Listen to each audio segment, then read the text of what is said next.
Here's a thought about alternative processes.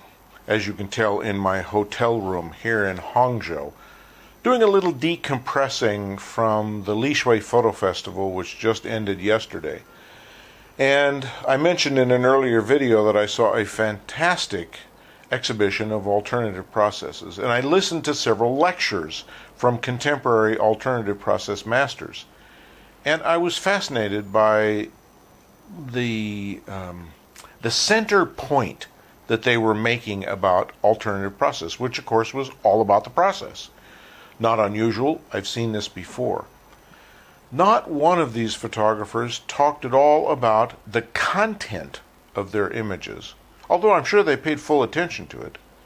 Not one of them mentioned how an individual process was selected for the content because it was a perfect match of medium and expressive idea. But I'm sure they did that too. It's as though the process itself was so overwhelming and so fascinating that it completely dominates and overpowers all other considerations of a photograph. And I have to be honest, this may be my own limitation here, but when I looked at a lot of the alternative process work, I was both fascinated because of the alternative process and found myself saying, well, I could do that in Photoshop incredibly easily.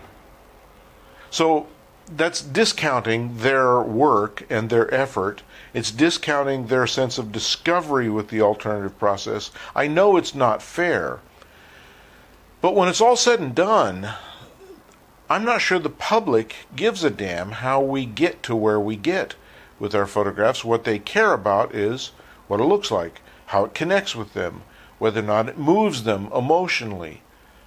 The process is immaterial, except to other photographers. And like I say, I was interested in it.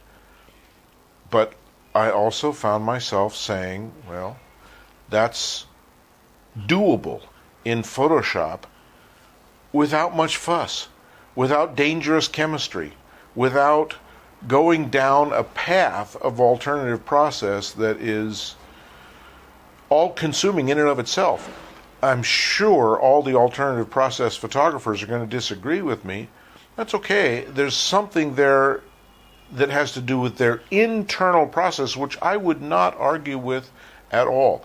I understand the virtue of going through the steps and how the execution of alternative process is part of the creative path and has to be undergone.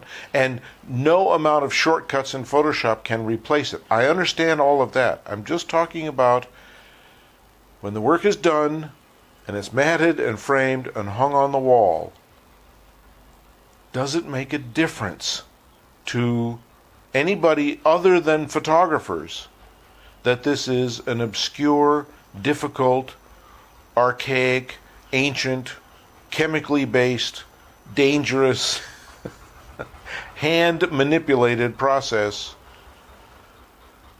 Or does that only count to the photographer?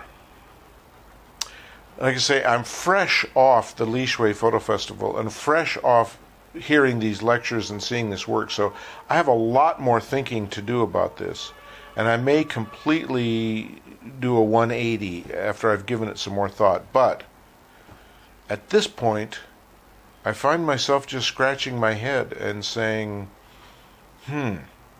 what is this all about?